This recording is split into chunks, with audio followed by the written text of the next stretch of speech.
think my circadian rhythm is off because now I'm just not sleeping at midnight anymore, which is good. So I have a very early day tomorrow. But hopefully all is well on your end, everyone. We had a lot of people going through in the last few days, but everybody came out all right. And I think that's a blessing.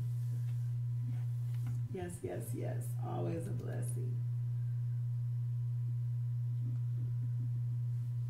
Definitely a blessing.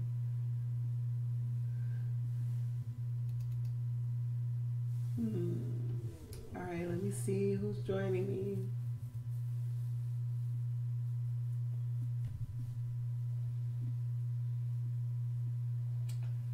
Yes, yes.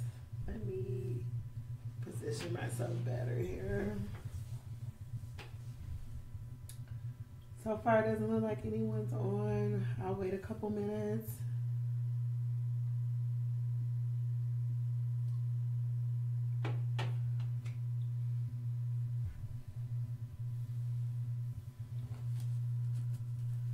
I am a little earlier than the last couple of videos, but still later than I want to be. I shoot for 10ish, but 10ish just doesn't work. It always ends up being 11ish, almost midnight. But I'm going to get in that 10ish hour. I really am. Trying hard anyway. Let's see how long we've been waiting. Oh, just a couple of minutes. We'll give it a couple more minutes, and then we'll get started.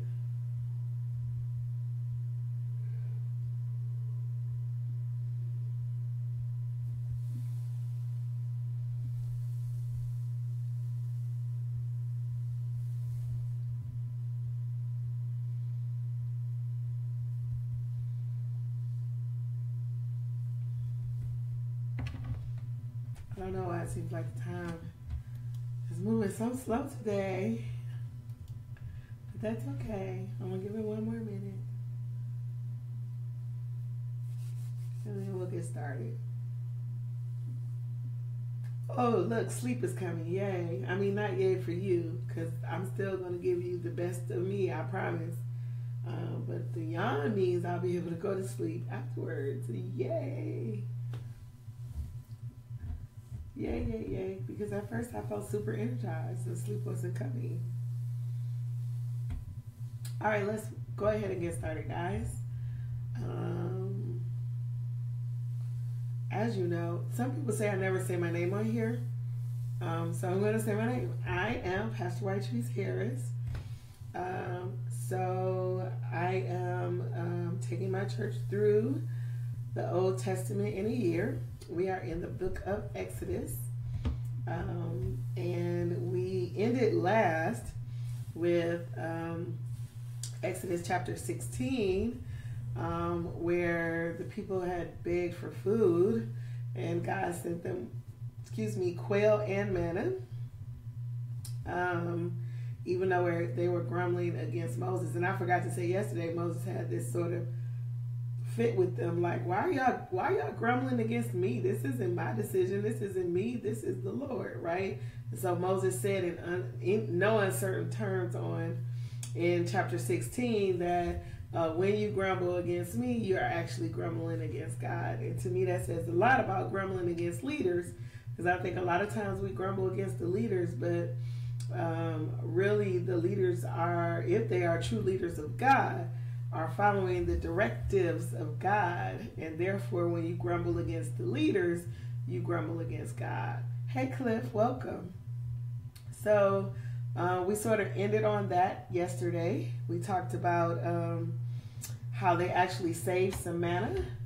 Remember, they already had the bones of Joseph, right, that they were taking with them, and now they were actually collecting some manna to save, which was a miracle in itself, because we know that if they kept the manna overnight, then the manna actually turned to worms, except this manna, because it was allowed for them to keep it so that they could show it to their children for years to come.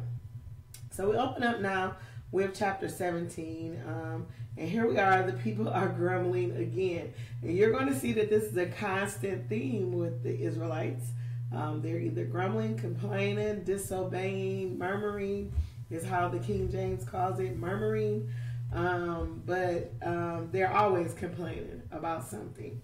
This time, again, it's about water. And to me, when you just look at the last time where, you needed water, you was about to die, y'all were 3 days without water. Y'all was on the brink of death, and God turned some bitter water to sweet. Come on, that'll preach right now. God turns the bitter to the sweet. But anyway, God turned the bitter water to sweet, and you can't remember. I mean, we not talking, y'all, this was like a year ago. We not talking like 6 months ago even. But you know what I'm saying? We're talking like a couple of months ago, 3 months ago. God provided water for you. Now you're in a situation again where you need water, and now you're grumbling. You don't remember that God provided the water last time? Wouldn't it be more of a healthy choice to pray and say, Lord, you did it before, right? Isn't that what Ty Tribbett, that's Ty Tribbett, right? Yeah, I think that's Ty Tribbett. If he did it before, he'll do it again. Shouldn't you just think about that? We need to make sure that we don't become, however, the Israelites. It's easy for us to complain, look at the Israelites and say, what are they doing? Oh my God, right? But instead, we are, oh my goodness. Instead, we are complaining just like the Israelites are complaining and not remembering the things that God brought us out of last, right? We've got to remember what God has brought us out last. And so here they are complaining. If I'm in chapter 17, verse 2. Actually, I'll start from verse 1. The whole Israelite community set out from the desert of Sin, traveling from place to place as the Lord commanded. They camped at Rephidim, but there was no water for the people to drink. So they quarreled with Moses and said, give us water to drink. Moses replied, why do you quarrel with me? Why do you put the Lord to the test? So Moses is like, you understand that quarreling with me is saying that God is not going to provide. You do understand that quarreling with me is saying that God is not going to provide. And then they went to their all-time favorite. Every time they started quarreling and complaining, they always dwelt on the past as if it was the land of the plenteous, right?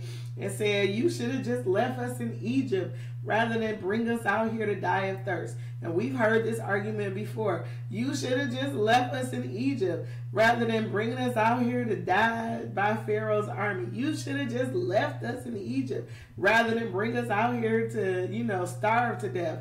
Before they said, was it because there was no graves in Egypt, right? And so the Lord told him, look, I'm about to put this to a rest for a while, right?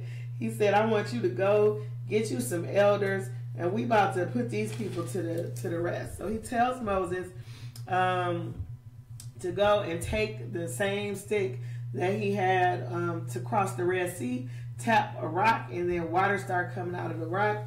And then the people had something to drink. It was amazing to me just that enough water came out of this rock to quench the thirst of 3 million people. So that in itself was a blessing. So Moses did it. He told him to go and do it in the sight of the elders, I'm sure. Oh, I forgot to turn my light on. I was like, why is it so dark?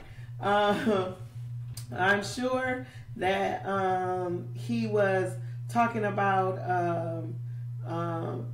putting it before the elders so that the elders could see that Moses was the real deal and testify it to the people where this water came from. Because remember, it was 3 million people that had to pass the word through all of these people. And then Moses, is a strange fight comes up, and we're going to talk about this later. We're going to see these Amalekites in more than one setting. But here the Amalekites rose up against the Israelites. And it was interesting to me because they're in the desert And so it appears like the Amalekites came out to fight them. And that's going to be what the problem is. And we're going to see way over when we get to the book of Joshua, we're going to see that the Lord is not going to forget this moment right here, how the Amalekites came out to fight the Israelites, the people of God. And so what happens is Moses sends Joshua with some men and basically says, go take care of that, right? And so they go and they fight the Amalekites. And they notice that as long as Moses is on the mountain, I'm sorry, I saw it. Hey, everybody. Yes. Okay. I'm sorry. A police officer was shot on the east side of Detroit, and my husband is leaving to go see about it. Something about a barricaded man shot a police officer, and it's somewhere here on the east side. I don't know exactly where. But we're going to keep all that in prayer. I was going to pray for it at the end, but he wanted to make sure that I knew that he was leaving. So that is why he interrupted. So I do apologize for that. And now I have to refine my train of thought. Let's see. Yes. So Moses told Joshua to go out and handle that and to say to the people, to gather some men and go, they didn't really have an army. They were slaves. So they weren't trained in the armed forces. They weren't, used to fighting battles or any of that. But they noticed that when they were fighting, as long as Moses' hands were up in a praise position to the Lord, then they were winning. But every time Moses' hands went down, they started losing. And so, there's only, I don't know if you've ever tried to keep your hands lifted in church or something, right? And even in your deepest, most solemn worship, there's only so long that you can keep those hands lifted before your hands or your arms get tired. And so they noticed this, and so they set Moses on a stone, and it says that Aaron was on one side and Hur was on the other side, and they actually kept his arms lifted, and as long as they kept his arms lifted, they were winning the battle all the way until Joshua actually won the battle. And I could say a lot about that. Many of preachers have preached this, about how we need to keep our arms up, keep our hands up, keep our praise up if we want to win the battle. Many preachers have preached it in the context of you need somebody praising with you, you need somebody holding you up, all of those things, right? But in itself was a miracle because it was just God showing that he was God. And then I want to read verse 14 of chapter 17. It says, "Then the Lord said to Moses, write this on a scroll as something to be remembered, and make sure that Joshua hears it, because I will completely blot out the name of Amalek from under heaven." Because I will completely blot out the name of Amalek from under heaven. And so here God is saying that he is going to deal with the Amalekites. And I'm telling you, we're going to come back to this. And when we come to it in the book of Joshua, I'm going to refer back to this moment of how they came out to fight the Lord's people in the desert. And they ultimately lost this fight. But because they came out to fight the Lord's people, God is going to deal with it. All right, so moving on to chapter 18. Jethro comes, and somewhere Moses' wife Zipporah went home to her father, and we're not really told exactly when that happened. Remember when Moses first left to come to from Midian, which is where he met his wife and her father Jethro, and worked for Jethro for 40 years. Remember this, right? He killed the man, hid it, then found out the next day that it wasn't as secret as he thought it was. So then he ran, and for 40 years he lived with he lived with Jethro at Midian and married one of Jethro's daughters, Zipporah. And if you remember, after he saw the burning bush, the Bible says he went back to Israelites. country, and he took his wife with him and his 2 boys. Remember, along the way, the Bible says that he almost got killed because Zipporah, it appears, did not want to circumcise the son, but it was a requirement by God. And finally, she did it. So we know Zipporah and the children went to Israel with her, went to Egypt with her, to the land of Goshen, but somewhere he sent them back to Midian. Sorry about that. Somewhere along the way, he sent them back to Midian. And when he sent them back to Midian, I would say probably either at the beginning of the plagues, when Moses realized that there were going to be plagues coming, he might have said, you know what, you ain't signed up for all this.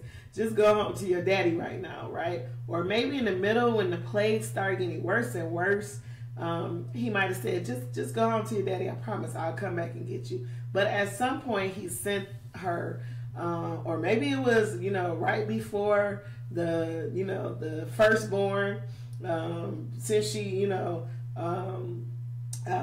wasn't, from the house of Israel, he thought it best to send her back to Midian. I don't know.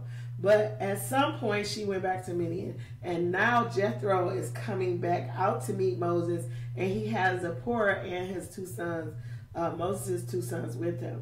And so Jethro comes to visit. They have this wonderful talk.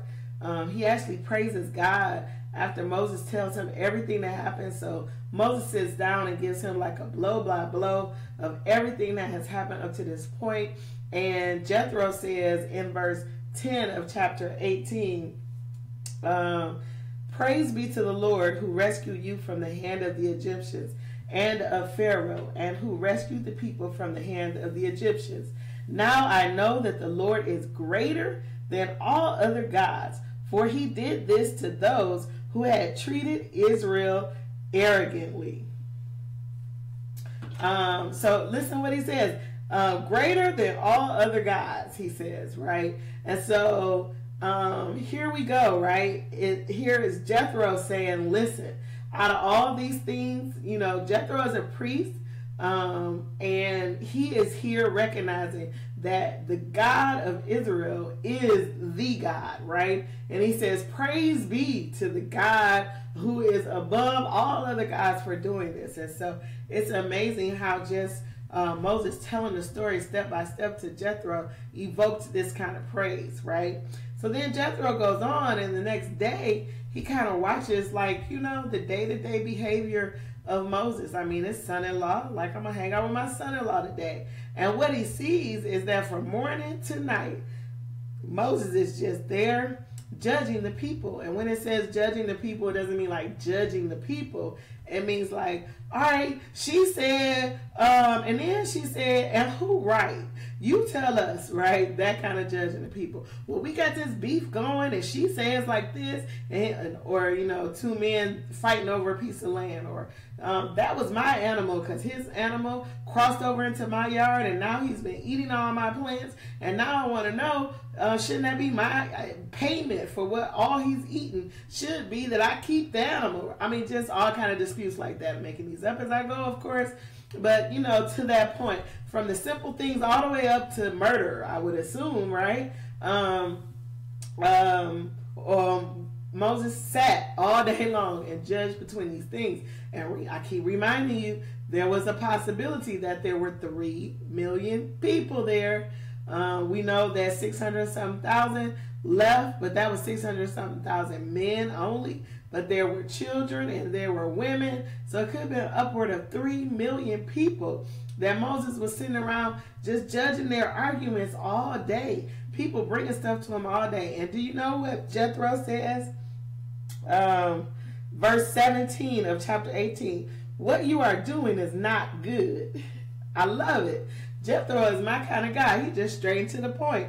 He said, what you are doing is not good. You and these people who come to you will only wear yourselves out. Not only are you going to wear yourself out, but they gonna wear themselves out coming to you, right? And so what he tells them to do is you need to get some leaders. You need to get up. You need to get a team under you that's going to help support you. Similar to the same way his arms were supported when they needed to win the war. This is another support that Jethro is saying that Moses needs. You need someone that's going to support you. So you need to put somebody over the 10,000s, over the thousands, over the hundreds, over the tens, over the 50s, over tens. You need to have a leader over all of those. And it's sort of like a hierarchy, right? And so, you know, the one, if it's really small arguments, then the leader over the 10 can handle that. If he can't handle it, then he'll raise up to the leader over the 50. And if he can't handle it, he'll raise up to the leader over 1,000. If he can't handle it, he'll raise up to the leader that's over 10,000. And then if it goes through all of that and it still can't be handled, then it comes to you. The really, really hard cases come to you, right? But everything shouldn't come to you as the leader.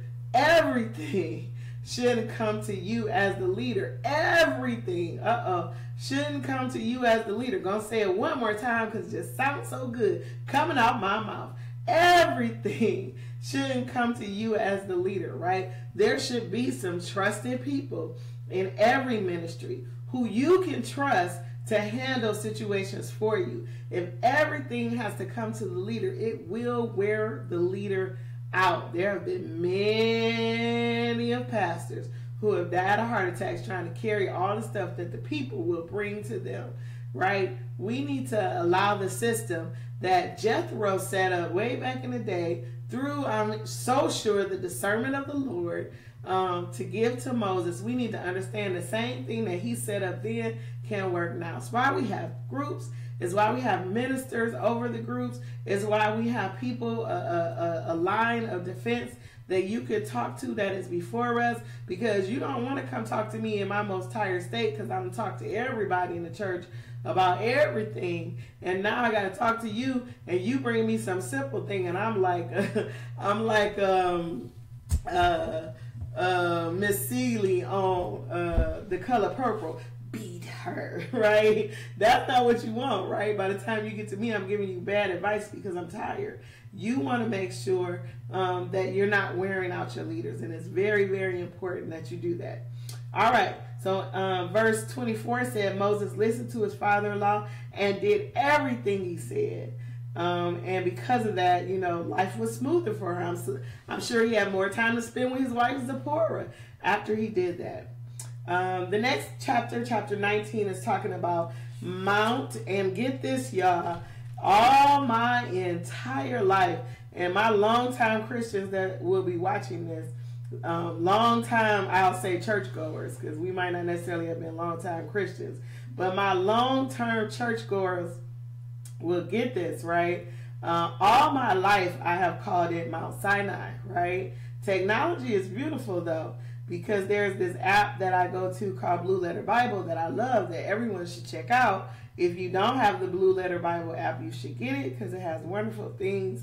Like if you are old school studier like me, it has a Strong's Concordance in it. But it's an app and it's so much easier to use Strong's Concordance on this app than it ever was on the book that was this thick. Anybody used to have that book that was this thick? On the book that was this thick, this is so much simpler, right?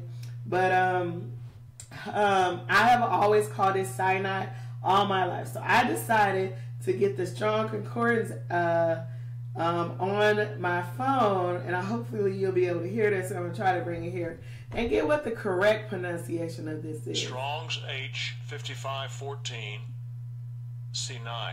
Ooh. Sinai. Did y'all hear that? I'm going to play it one more time. Uh-oh.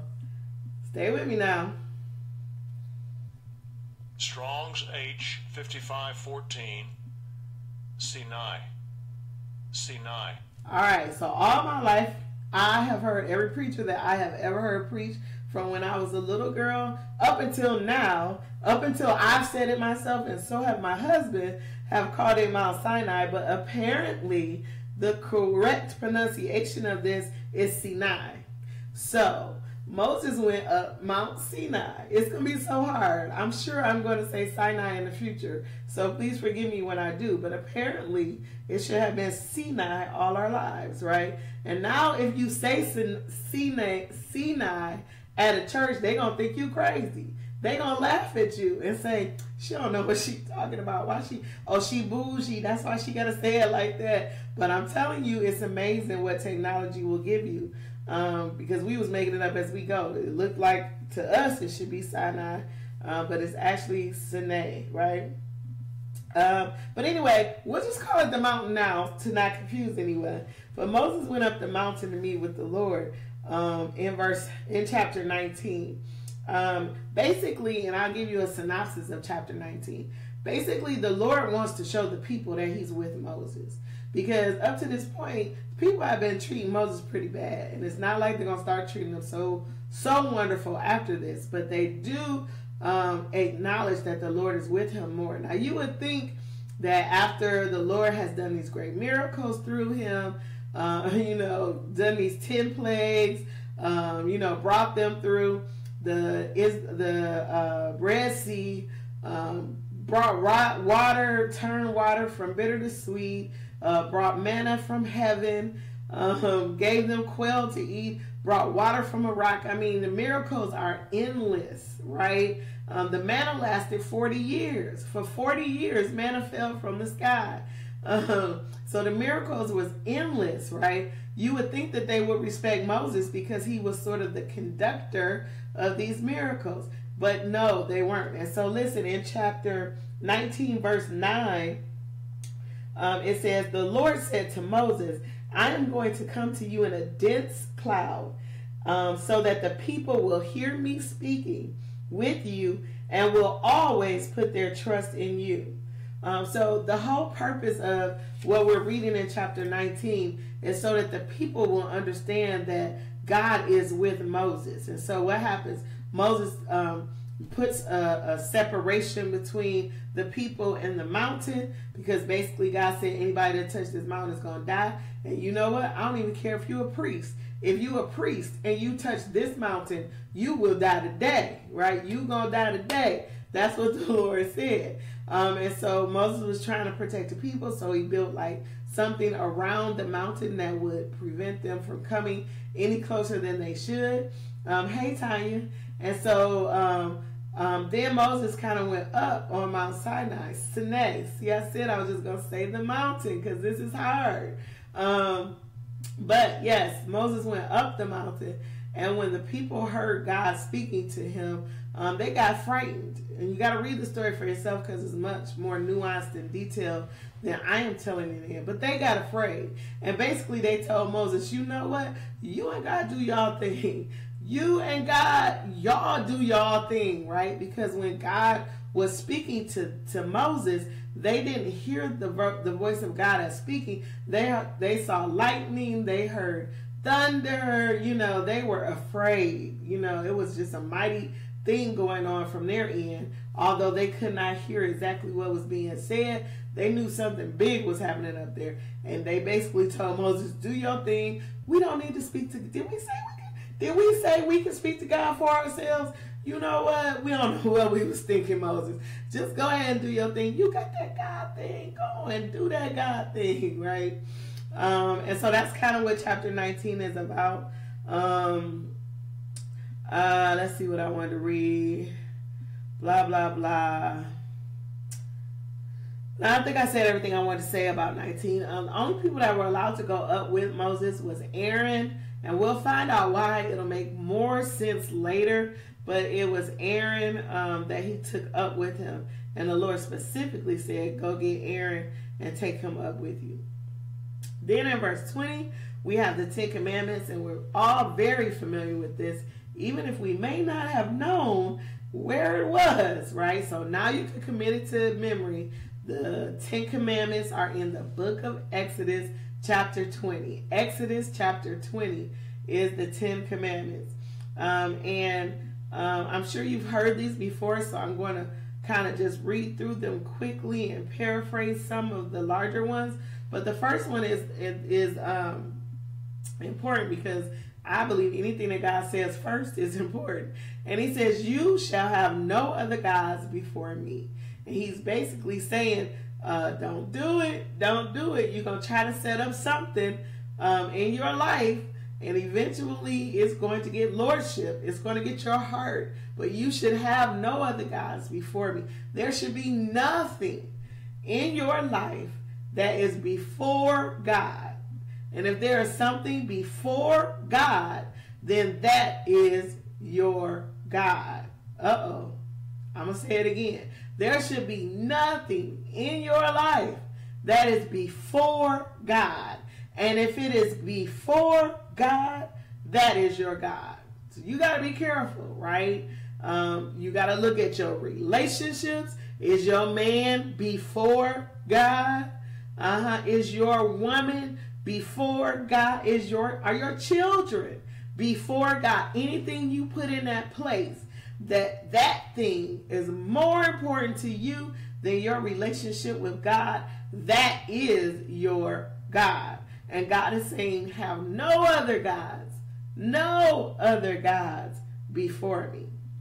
Then the second commandment is don't make any images. So not only don't have anything before me, but don't make images, because eventually if you make images, you're going to start bowing to those images and using those images. So just don't even make the images. Don't make no golden anything that's supposed to be the image of anything, right? He said, understand, and I love this scripture right here. Basically, he's letting them know, I am God. He says, I, the Lord, your God, am a jealous God, punishing the children for the sin of the parents to the third and fourth generation of those who hate me. Understand, read the scripture carefully. He said, I'm punishing the sinners to the third and fourth generation of those that hate me. So if you hate me, I'm punishing that all the way to the third and fourth generation, right? But listen to what's said. But showing love to 1,000 generations of those who love me and keep my commandments. So you mean if I hate God, I got 4 generations cursed, but if I love God, I got 1,000 generations blessed? What? That's easy math. Even if y'all hate math with all you got, that's easy math. Do you want 4 generations cursed, or do you want 1,000 generations blessed? That's all you got to ask yourself. Verse 3 says, do not misuse the name of the Lord your God. Misuse. It makes me cringe when I see people put the Lord's name with curse words. It just, oh my God, it just makes me so, it's like, what are you doing, right? Don't misuse the name of God. Don't misuse the name of God. And we've all done it in some setting, but we shouldn't take it casually, and we shouldn't take it from other people casually. I usually don't correct people when they curse because, I have the motto, sinner sin. So, sinner sin. So, okay, that's what they do. But when people use God's name in vain, meaning, they say, damn, and they put God in front of it. I'll say it like that, right? So that you clearly understand what I'm talking about. That just makes my skin crawl. And I will say something. And I will say, you know what, can you not use God in that though? Or something like that. Because I wouldn't want somebody to hear somebody defaming my name and not stand up for me. So should I hear somebody defaming my God and not stand up for God? So I always say, can you curse without using God in it? I'm just a question, right? And I will correct people. All the other cursing they do that. Do your thing, right? But don't bring my God into what you got going over here, because that ain't God, right? Right. Verse 4 says, remember the Sabbath day to keep it holy. And he gives a reason. He says, because 6 days God made the earth and everything in it, and mankind, but on the 7th day he rested. Therefore, nobody should work on the Sabbath day. We don't keep this as we should, right? None of us usually have a day where we just rest all day, but then you can kind of see it, right? Because what's going on in our lives, we're wore out, we're tired, we're always stressed, we're always going, we're always moving. I say we need to get back to keeping the Sabbath day and making it holy, right? And having something sacred that is of ourselves. And then Verse 5, I love, honor your father and your mother so that you may live long in the land. God is telling you how important it is. It is a commandment to honor your father and your mother. Listen to what it doesn't say is, honor your father and your mother if they're doing good. Honor your father and your mother if they raised you right. Honor your father and your mother if they love you with all their hearts. Honor your father and your mother if they're giving you everything that you need. Honor your no, there's no caveats on this. I don't care if you feel like you had the worst parents in the world, and it is definitely possible to have had bad parents. I'm not putting it out there that you didn't, but it still doesn't mean that they shouldn't be honored. See, honoring the mother and father doesn't mean that they're honorable. And I think that's when we get it twisted. God says honor your mother and father. Whether they're honorable or not, you do what you're supposed to do. You honor because God said honor. And you would be surprised how if you honored your parents, how that could change things, right? So you need to make sure that you get to the place where you can honor your mother and your father. What does that mean? What does that mean in the practicality of our lives? What does that mean? Well, it means you ain't cussing your mama and your daddy out. You ain't constantly telling them how they wasn't there for you. You ain't constantly bringing up the past and talking about how horrible they were to you. No, you're going to honor them. You're going to honor them and let God deal with them and whatever their issues were or are. But your job is to love them, is to honor them, is to cherish them, is to build them up. All of that is your job. And you have to do that whether they ever come to Christ or not. It doesn't say honor your mother and your father so that they will come to Christ, right? Whether they ever come to Christ or not, it's still your responsibility to honor your parents. And listen to what it says, so that your days may live long, so that you may live long in the land, right? I think King James says so that your days may be long. Number 6, 7, and 8 are pretty straight to the 6, 7, 8, and 9 are pretty straight to the point. You shall not murder. You shall not commit adultery, which is don't be sleeping with another man's wife, and don't be a wife sleeping with another man's husband. Don't be a single person sleeping with married people. Y'all get what I'm saying? Because, people be trying to play that adultery thing like, but I wasn't the married one, so is it really adultery? Don't be sleeping with another man's husband. Don't be sleeping with another man's wife. Don't be sleeping with another wife's husband. All of that is adultery, right? You shall not steal, right? Even the little stealing that you do, I just borrowed this, you shall not steal, right? And then you shall not give false testimony against your neighbor. That means don't be lying on people, basically. Real quick, don't lie on people, right? Don't give a false testimony. Yup, she did it. I saw it with my own eyes. She did it, right? Don't give false testimony. Then finally, 10 says, you shall not covet, and it talks about your neighbor's house, your neighbor's wife, your neighbor's male or female servants, his ox, his cattle, anything that belongs to your neighbor, you should not be coveting it. Coveting is you're lusting after what they have. We call it, looking at what the Joneses have, and now you want what the Joneses have. Don't lust after other people's stuff, right? If God intends for you to have it, He can make a way for you to have it, but you don't have to wish that you were somebody else or that you had more in order for you to feel complete on the inside. Do not covet what other people have. And then finally, and you probably thought I forgot, but we are to our memory verse. I thought this one was very important. I'm going to start reading at verse 18 and read down, and then I'll reread what is the memory verse.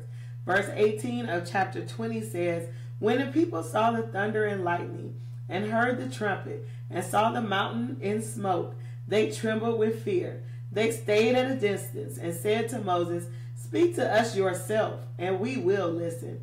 But do not have God speak to us, or we will die. And then listen to verse 20 really quick. Moses said to the people, do not be afraid. God has come to test you so that the fear of God will be with you to keep you from sinning. Memory verse is verse 20, chapter 20, verse 20. You got it? Chapter 20, verse 20, 2020 vision. That's what we'll call it, right? Moses said to the people, do not be afraid. God has come to test you so that the fear of God will be with you to keep you from sinning. Basically, again, this is Moses saying, God is testing you so that you can see what I'm doing. And then by seeing what I'm doing, you will fear me, and you won't, be complaining and murmuring and grumbling and all those things. You won't sin in that way anymore, because you will know that I am God. And so again, this is God showing them himself on Mount Sinai, right? And while he's on the mountain, they are fearful. This fear that they have is a healthy fear of God that's going to, next time they get ready to grumble against God, it's going to make them think twice. The same thing happens to us. God tests us in different areas, and then we see from what God has done that, oh my God, this really is God. You ever had that scenario where you just been so powerfully touched by God that now you're afraid? You realize the sheer power you don't have and the sheer power God does have, and it's just become illuminated to you. And now you like, ooh, I've been playing with God. I ain't playing with God no more. That's all right. That's all right. Right? That is sort of what God was looking for in giving the Israelites this opportunity to see his interaction with Moses. So that is our memory verse. Then the chapter ends with, I'm going to read 22. It says, then the Lord said to Moses, tell the Israelites this, you have seen for yourselves that I have spoken to you from heaven. Do not make any gods to be alongside me. Do not make for yourself gods of silver or gods of gold. So God is using this opportunity of fear that they have to remind them that they should not be making no other God, because you have heard the real God. You know I'm the real God. Don't make no other gods. You know I'm the real God, right? And that's kind of the end of chapter 20, wrapping that up. And so we've gone through 17 through 20 tonight. Tomorrow we're going to start with chapter 21. I told you, as we are reading, probably from 21 to 32, and then a little bit past 32.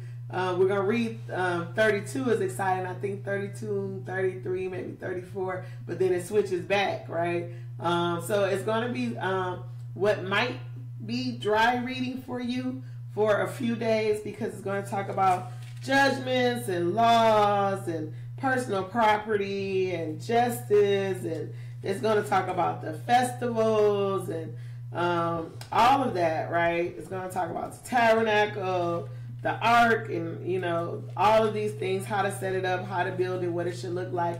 He's going to be giving the measurements, like carpentry measurements and everything. So it's going to be boring for a while because we don't operate in those things right now. But I promise you, I'll try to pull out as much exciting stuff that there is. So if you could just still continue the reading, then I'll maybe shed some light on some of the things that you read over the next few days to get us, through this part that is not exciting as the storytelling part.